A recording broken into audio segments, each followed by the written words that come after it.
ബോട്ടുകൾക്കും വള്ളങ്ങൾക്കും അപകട ഭീഷണിയായ ചേറ്റുവ അഴിമുഖത്തെ മണൽത്തിട്ട നീക്കം ചെയ്യണമെന്നാവശ്യപ്പെട്ട് ഹാർബറിലെ മത്സ്യത്തൊഴിലാളികൾ പണിമുടക്കി.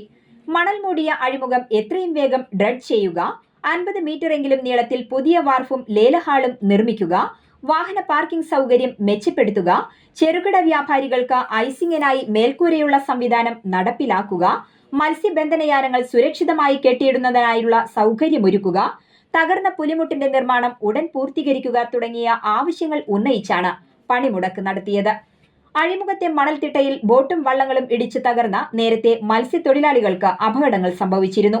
മത്സ്യത്തൊഴിലാളികൾ, വൻകിട ചെറുകിട കച്ചവടക്കാർ, സംയുക്ത ട്രേഡ് യൂണിയൻ, തരകൻസ് അസോസിയേഷൻ, മത്സ്യബന്ധനയാനം ഉടമകൾ തുടങ്ങിയവരുടെ നേതൃത്വത്തിൽ 500ഓളം വരുന്ന തൊഴിലാളികൾ പണിമുടക്ക് സമരം നടത്തി.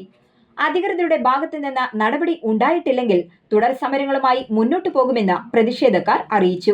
കൊടിയമ്പുഴ ദേവസ്വം ചെയർമാൻ PV ജനാർദ്ദനൻ പണിമുടക്ക് സമരം ഉദ്ഘാടനം ചെയ്തു. ദേവസ്വം പ്രസിഡന്റ് KN രാജൻ അധ്യക്ഷത വഹിച്ചു. CV Tulasidas, KK Peethambaran, Sakthidharan MR, Suni, UG Unni, boat പ്രതിനിധി PM അബ്ദുൾ റസാഖ് എന്നിവർ സംസാരിച്ചു. CITU പ്രതിഷേധ പരിപാടി ബഹിഷ്കരിച്ചു.